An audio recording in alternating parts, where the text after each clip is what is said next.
Yes, I'm afraid it's true, and I'm really sorry. After 13 years of making Wheeler Dealers, I'm now going to be leaving the show.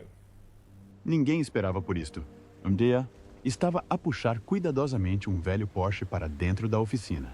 Com as mangas arregaçadas, as luvas cor de laranja e o seu sorriso característico. Pronto para mostrar ao mundo como funciona a mecânica real. No dia seguinte, Ed Sheeran simplesmente desapareceu. Sem despedida no ecrã, sem a última gargalhada de Mike. Apenas um silêncio desconcertante que deixou milhões de pessoas a olhar para os seus ecrãs e a perguntar-se o que é que o rei tirou da garagem da Wheeler Dealers. Nos bastidores, a história tornou-se obscura. Há quem aponte para um corte brutal no orçamento que destruiu a alma do programa. Outros falam de um confronto nos bastidores tão tenso que poderia parar uma chave de torque. Nos próximos minutos, vamos aprofundar os rumores, separar os factos da ficção e ver se podemos finalmente trazer a verdade à tona. Não entre em pânico, pois um pequeno detalhe esquecido pode voltar a abrir as portas da oficina. Em 2003, muito antes de o YouTube se tornar o local preferido dos entusiastas do faça você mesmo, dois britânicos pouco convencionais colocaram-se em frente a uma câmera e revolucionaram discretamente a televisão automóvel. Mike Brewer era um negociante. Pata Leilo era. Pata é comediante. Procurei preciosidades escondidas em parques de estacionamento de becos. Ao seu lado estava Ed China, alto, imperturbável, envolto em calma e precisão e usando as suas já icônicas luvas cor de laranja. Não foram apenas as espetaculares transformações de antes e depois que captaram a atenção dos espectadores. Era a forma de Ed abrandar o caos da reparação do carro e transformá-lo em algo claro, metódico, quase meditativo. Etiquetou parafusos, desmontou motores e explicou cada passo no inglês simples e fácil de entender. Enquanto Mike calculava as contas e procurava lucros, Ed transformava pinças de travão presas e articulações queimadas em desafios de fim de semana, e não em sentenças de morte. A química desencadeou algo de excepcional. Cartas de fãs do Brasil chegaram ao Bahrein a pedir mais detalhes e trechos de reparação mais longos. Na quinta temporada, Wheeler Dealers estava no ar em mais de 100 países, e Ed China tinha se tornado mais do que apenas um mecânico de TV. Era um mentor, um guia, uma lenda silenciosa numa oficina barulhenta. Na nona temporada, transferiram toda a equipa para a soalheira Califórnia em busca de novo metal e de um grande público americano. De repente, os rapazes estavam a adicionar Ford Mustangs clássicos, DeLoreans e até Camaros à sua crescente coleção. Tudo isto enquanto lida com agendas de filmagens cada vez mais ocupadas. Acordos rígidos e de patrocínio com cláusulas contratuais que nunca tinham visto antes. Durante algum tempo, tudo o que tocavam parecia brilhar mais. Mas quanto maior se tornava o circo, mais difícil se tornava manter todas as peças em movimento. Escondidas atrás das largas portas da oficina, começaram a surgir as primeiras fissuras. Quando a equipa se mudou para a Califórnia, tudo ficou maior. A oficina, as faturas e o que estava em causa. A nova cadeia, Velocity. Queria episódios mais rápidos, mais programas em menos tempo. As câmeras começaram a filmar antes do amanhecer. Os carros tiveram de ser vendidos antes do jantar. E a única coisa que se movia mais depressa do que a construção era a pilha de caixas de comida para levar perto da porta. No início, parecia um sonho.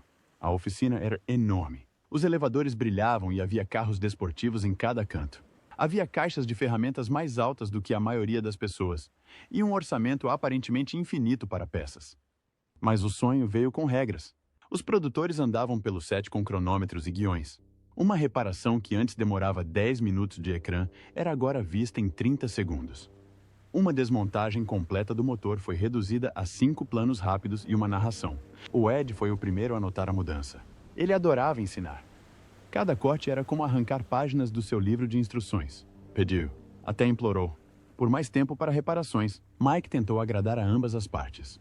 Apertou as mãos dos patrocinadores. Fui então ver como estava o Ed, mas a diferença continuou a aumentar. Eles continuaram a rir da câmera. Entretanto, entre as tomadas, os sorrisos eram forçados. Os fãs repararam. Os fóruns online estavam cheios de comentários. Por que a pressa? Onde estão os detalhes? Os espectadores do Brasil a Birmingham sentiram falta dos passos que lhes permitiram acompanhar as aulas em casa. Os índices de audiência mantiveram-se altos, mas o cerne do programa estava a desaparecer. Na maioria das noites, Ed ficava acordado até tarde para amamentar. fez mais grandes planos, esperando que o editor os guardasse. Muitos nunca apareceram. Viu aulas inteiras acabarem na sala de edição. A pressão aumentou como vapor numa chaleira a apitar. Todos sentiam que ela iria explodir em breve. Depois, em março de 2017, Ed publicou um vídeo de 6 minutos que abalou toda a oficina. Atingiu o YouTube como uma chave inglesa a cair no chão. A 21 de março de 2017, apareceu um clipe de 6 minutos no canal de Ed China intitulado Estou a Deixar e Wheeler Dealers. Sem clickbait, sem piadas. Apenas Ed, usando as suas luvas cor de laranja. Sentado numa mesa simples, com um olhar fixo na câmera, falava devagar, cada palavra clara. Os novos chefes, queriam encurtar as cenas de reparação. Eles chamavam-lhe eficiência. A resposta de Ed foi simples. Uma exposição de automóveis sem reparações reais não é uma exposição de automóveis. Então decidiu ir embora. Agradeceu aos fãs, elogiou Mike e até desejou o melhor à estação. Uma estação. Entretanto, entre as palavras educadas, sentia-se a dor quando ele disse que esta não é a direção que posso apoiar. Os espectadores ouviram uma mensagem mais alta.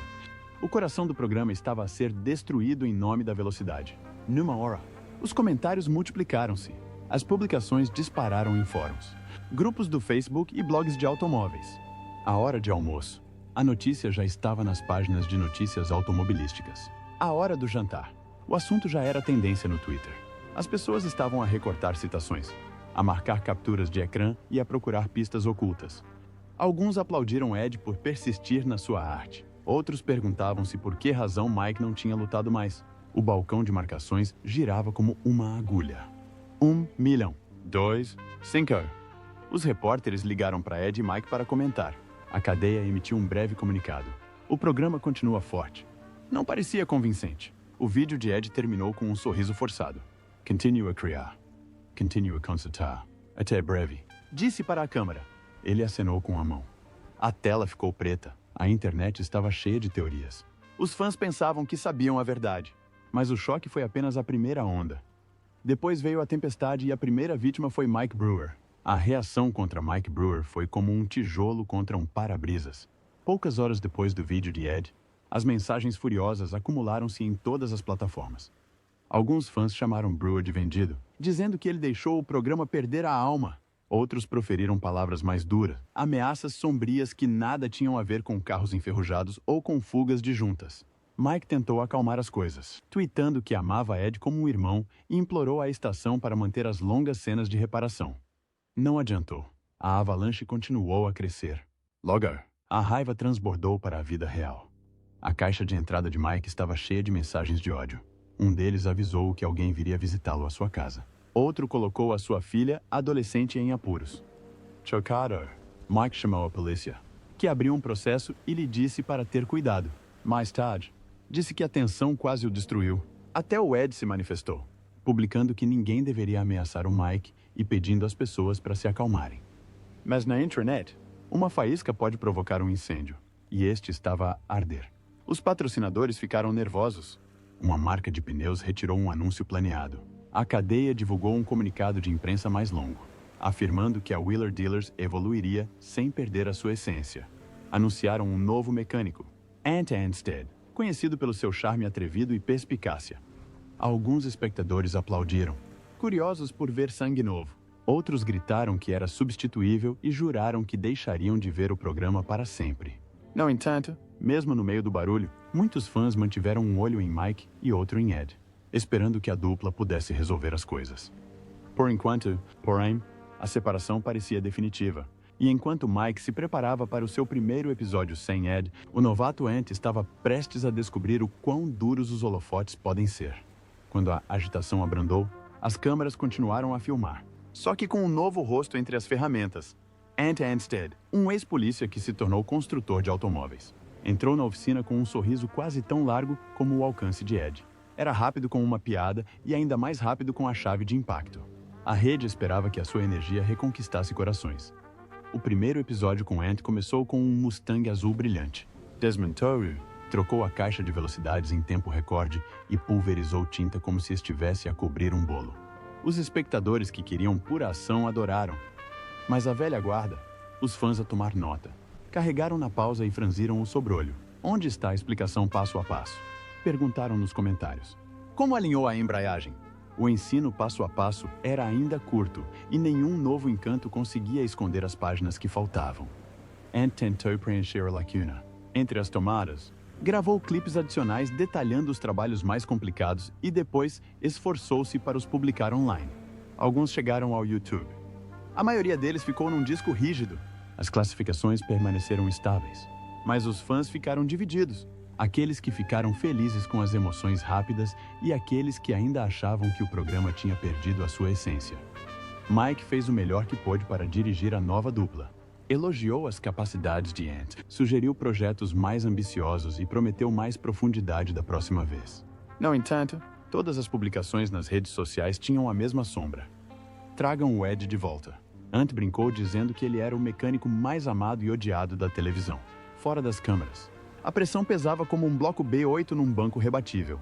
Mesmo assim, os carros continuavam a entrar e a sair. Ant 240Z. E daí tá um Ferrari empoeirado e até um Humvee militar. Todos vendidos nos ecrãs com lucro.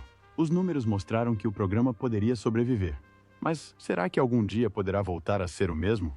Enquanto Brewer e Anstead procuravam o próximo negócio, Ed desapareceu do radar e refugiou-se numa oficina tranquila nos arredores da zona rural de Inglaterra. Durante 4 anos, o homem alto com luvas cor de laranja permaneceu em silêncio, aparecendo apenas em salões de automóveis e corridas de beneficência. Os fãs continuaram a perguntar, onde está ele? O Final de Alcoint recebeu finalmente uma resposta. Uma nova série do YouTube chamada Ed China's Workshop Diaries. O primeiro episódio estreou numa sexta-feira à noite. Sem gráficos chamativos nem programação de TV, só o Ed. Com uma chaleira a ferver ao fundo e um Range Rover cansado à espera de ser resgatado. Cumprimentou os espectadores como velhos amigos. Arregaçou as mangas e começou a trabalhar. Aqui não houve montagens apressadas. Cada parafuso foi removido em tempo real e cada junta desgastada recebeu um grande plano. Ed até parava para fazer esboços simples num quadro branco quando um trabalho exigia mais explicações. Era como os primeiros dias da Wheeler Dealers, só que mais lento, mais profundo e 100% sob o seu controle. Os projetos logo se tornaram mais ousados. Numa semana, reconstruiu um caminhão de entrega de leite da década de 1960 e instalou um motor elétrico. De seguida, fez renascer o sofá motorizado recordista que antigamente circulava pelas ruas de Londres. O público adorou. Os comentários foram repletos de gratidão. Finalmente consigo ver todo o trabalho. Na sua 10ª publicação, o canal ultrapassou o 500.000 de subscritores, financiado por anúncios, patrocinadores do Patreon e ocasionais vendas de t-shirts Big Hands. Small Garage, sem ordens da Raid, Ed estabeleceu o seu próprio ritmo. Em alguns meses, publicava todas as sextas-feiras. Neutros. Fazia uma pausa para procurar peças raras ou dar palestras em feiras de engenharia. Ninguém se queixou.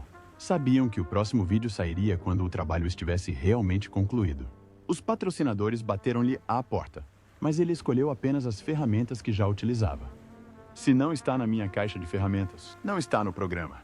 Eu estava a brincar. Entretanto, no Wheeler Dealers, a carreira de Ant Anstead terminou em 2020. Quando se mudou para o Reino Unido por motivos familiares, a cadeia contratou Mark Elvis Priestley, antigo mecânico da McLaren, para ocupar o seu lugar. Priestley trouxe as suas habilidades e gargalhada descontraída para o programa. E a temporada de 2021 foi filmada num novo estúdio britânico. A audiência manteve-se estável, mas os fãs continuaram a comparar cada soldadura em câmera lenta com as explicações detalhadas de Ed. Em 2024, ambos os caminhos pareciam definidos. Ed dava aulas no seu tempo livre e Mike apresentava um programa de TV mais leve e simplificado. Mas os rumores de uma reunião continuavam a circular nos fóruns. Brewer disse, nunca diga nunca. Ed atinava e sorria. Depois mudava de assunto. Com 2 mundos separados a prosperar, apenas uma questão pairava no ar. Algum deles sentiria necessidade de preencher a lacuna ou seriam mais felizes seguindo caminhos separados para sempre? A resposta, como sempre, estava à espreita na esquina. Em 2023, ambos os caminhos pareciam definidos. Mas a internet adora reviravoltas inesperadas. No início desse ano, um pequeno blog sobre automóveis publicou uma frase que deixou os fãs entusiasmados. De acordo com algumas fontes, Ed China pode aparecer como ator convidado num futuro especial dos Wheeler Dealers. Sem nomes, sem datas, apenas o suficiente para iniciar o debate. Os tópicos do Reddit estendiam-se por quilômetros. Alguns juraram ter visto Ed almoçar com um produtor da Motor Trend em Goodwood. Outros alegaram que Mike e Ed estavam secretamente a planear uma construção de caridade para celebrar o 25º aniversário do programa. Nenhum deles fechou a porta. Quando questionado durante um podcast, Mike riu-se. Nunca diga nunca. O meu telefone ainda está funcionando. Um mês depois, Ed fez uma transmissão em direto da sua oficina. Alguém escreveu, voltaria algum dia? Ou fez uma pausa. Ele sorriu e disse, só se conseguirmos mostrar até ao último parafuso. Não foi um sim, mas também não foi um não. E isso foi mais do que suficiente para manter a esperança viva. Os rumores continuaram a circular. Uma notícia dizia que a BBC queria os dois apresentadores para uma nova série sobre conversões de veículos elétricos. Outro afirmou que a Discovery tinha proposto uma viagem de carro para os reunir. 10 carros clássicos, 10 países, um último aperto de mão. A maioria dos rumores desvaneceu-se quando as datas foram adiadas ou os orçamentos foram cortados. Mas os rumores nunca desapareceram completamente. Entretanto, pequenos sinais sugeriam que a diferença estava a diminuir lentamente. No NAC Classic Motor Show de 2024, Mike e Ed falaram no mesmo palco pela primeira vez em 7 anos. Painéis diferentes. No mesmo dia. Trocaram uma breve saudação nos bastidores. Os jornalistas tiraram uma fotografia deles a sorrir e o Twitter explodiu. Um mês depois, Mike enviou um tweet público a Ed no seu aniversário. Divirta-se, meu amigo. Espero que possamos beber uma cerveja em breve. Ed gostou da publicação e acompanhou-a com um emoji de polegar para cima. Gestos simples, mas para fãs de longa data. Eram como óleo novo numa dobradiça enferrujada. Longe dos holofotes, ambos os homens se mantiveram ocupados. Ed testou um táxi movido a hidrogênio, sugerindo que os combustíveis alternativos poderiam ser o seu próximo grande projeto. Mike terminou as filmagens da 20ª temporada da série e brincou dizendo que foi a mais rentável de todas. No entanto, todas as entrevistas terminaram com a mesma pergunta. Voltarão a trabalhar juntos?